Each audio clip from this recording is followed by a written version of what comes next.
राधे राधे मित्रों, जय माता दी।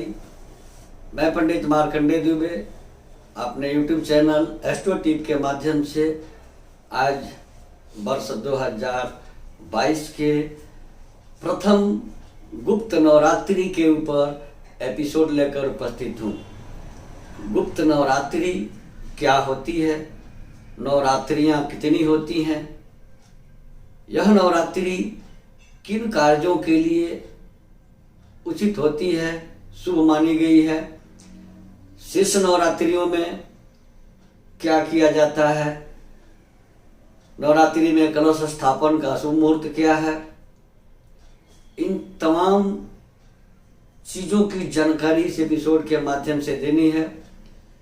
क्योंकि इस वर्ष 2022 की पहली गुप्त नवरात्रि में शुरुआत के ही दिन दो महान योग बन रहे हैं और अंतिम में जिस दिन नवमी तिथि और उपरांत में दशमी तिथि होगी, उस दिन भी एक विशेष योग बनेगा जिसकी चर्चा इस एपिसोड के अंदर हम करेंगे।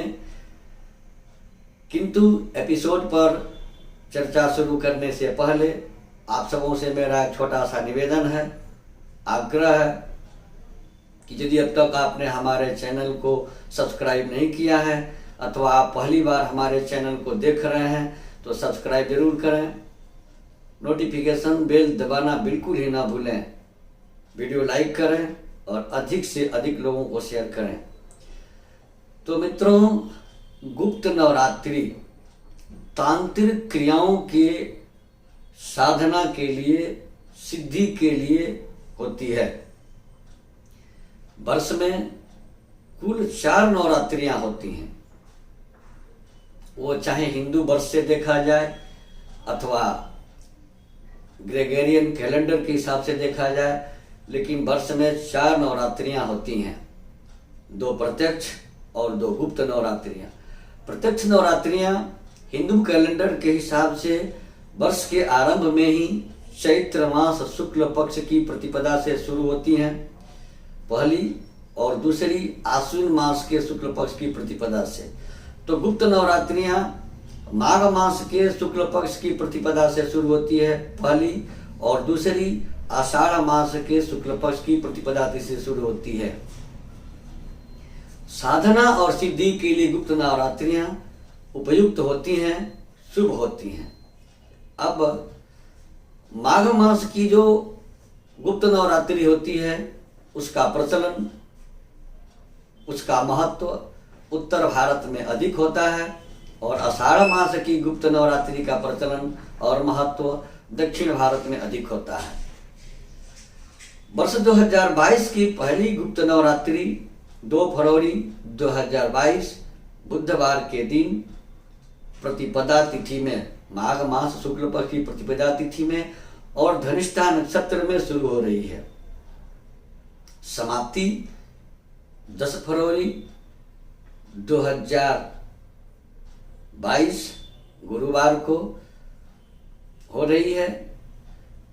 इस तरह से वर्ष 2022 की प्रथम गुप्त नवरात्रि पूरे 9 दिनों की है, किसी भी तिथि का इसमें क्षय नहीं है। मंत्र तंत्र की साधना और सिद्धि के लिए गुप्त नवरात्रियां सर्वोत्तम होती हैं।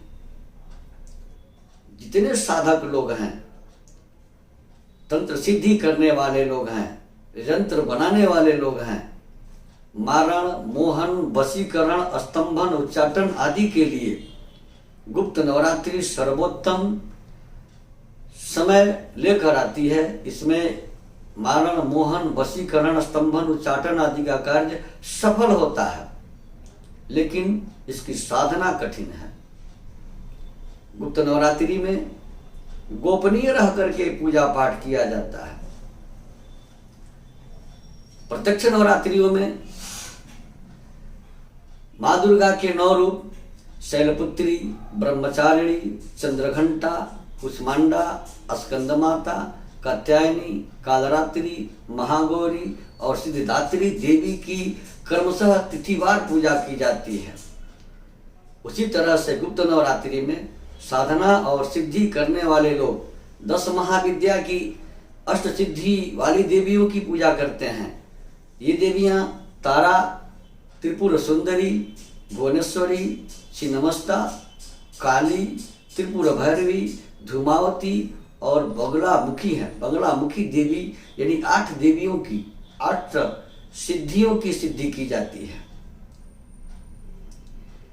यह अष्ट सिद्धियां जो हैं, इन्हीं की साधना से शत्रु से मुक्ति, शत्रु पर विजय, कार्यों में सफलता, लाभ की प्राप्ति और सुख सौभाग्य की प्राप्ति होती है। प्रत्यक्ष नवरात्रियों में प्रत्यक्ष रूप से पाठ किया जाता है, लेकिन गुप्त नवरात्रि में गोपनीय सिद्धि का कार्यक्रम किया जाता है, गुप्त रह करके पूजा पाठ किया जाता है। अब कलश स्थापन प्रत्येक नवरात्रि में जरूरी होता है। कलश स्थापन कर माता के प्रतिमा को स्थापित करें अथवा उनकी फोटो रख करके कलश स्थापित कर षोडशोपचार, लब्धोपचार या पंचोपचार विधि से पूजन करें। भोग में नैवेद्य फल, पान, सुपारी, लौंग, इलायची और बतासे का उपयोग आवश्यक रूप से होना चाहिए। माँ को लाल रंग के वस्त्र और लाल रंग के फल अधिक से अधिक समर्पित करने चाहिए। अब नवरात्रि में सबसे बड़ा सवाल है कि कलश स्थापना कब किया जाए, क्योंकि कलश स्थापन के लिए मुहूर्त बहुत जरूरी होता है। तो वर्ष 2022 की जो प्रथम गुप्त नवरात्रि है, जो माघ मास शुक्ल पक्ष की प्रतिपदा तिथि में 2 फरवरी 2022 से शुरू हो रही है, उस दिन धनिष्ठा नक्षत्र है और धनिष्ठा नक्षत्र में पंचक आरंभ हो जाता है। काशी के पंचांगों के अनुसार, काशी वाराणसी के जो पंचांग हैं, उन पंचांगों के तिथि के हिसाब से, नक्षत्र के हिसाब से सूर्य उगने से लेकर 7:50 तक प्रथम कलश स्थापन का मुहूर्त है और 7:51 से पंचक का आरंभ हो जाता है। पंचक और भद्रा प्रायः त्याग देना चाहिए। कहीं कहीं इसे लोग ग्राह्य मानते हैं, ले लेते हैं, लेकिन सामान्यतः पंचक और भद्रा शुभ नहीं माना गया है। अब इस स्थिति में दूसरा समय क्या है कलश स्थापन का? तो कलश स्थापन के लिए दूसरा मुहूर्त अभिजीत मुहूर्त में दोपहर में 11:36 से 12:24 के भीतर कलश स्थापित किया जा सकता है। कलश स्थापित कर अपनी कामना सिद्धि के लिए, शत्रु पर विजय प्राप्ति के लिए मारण का मोहन, स्तंभन, उच्चाटन और वशीकरण जैसे क्रियाओं का उपयोग कर आप लाभ ले सकते हैं। जिस तरह की क्रिया होगी उस तरह के हवनीय पदार्थ का हवन करना होता है। विशेष जानकारी के लिए आप हमसे संपर्क कर सकते हैं। हमारे साथ बने रहें। इस तरह के धार्मिक पर्व और उत्सवों के तथा ज्योतिष और वास्तु के एपिसोड के लिए हमारे यहाँ वास्तु विजिट किया जाता है, जन्म कुंडली बनाई जाती है।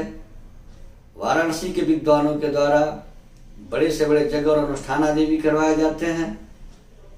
हमारे यहाँ लैब टेस्टेड जेम्स यानी रत्न और रुद्राक्ष उपलब्ध हैं। जिनकी निसज्जन को इसकी आवश्यकता हो, कृपया स्क्रॉल पर दिए गए नंबर से संपर्क कर अपॉइंटमेंट लेकर हमसे वास्तु विजिट करा सकते हैं, कुंडली बनवा सकते हैं, कुंडली दिखा सकते हैं। वाराणसी के विद्वानों के द्वारा जगह अनुष्ठान आदि भी करवा सकते हैं। लैब टेस्टेड रत्न और रुद्राक्ष उचित मूल्यों पर भी हमारे यहाँ से प्राप्त कर सकते हैं। धन्यवाद।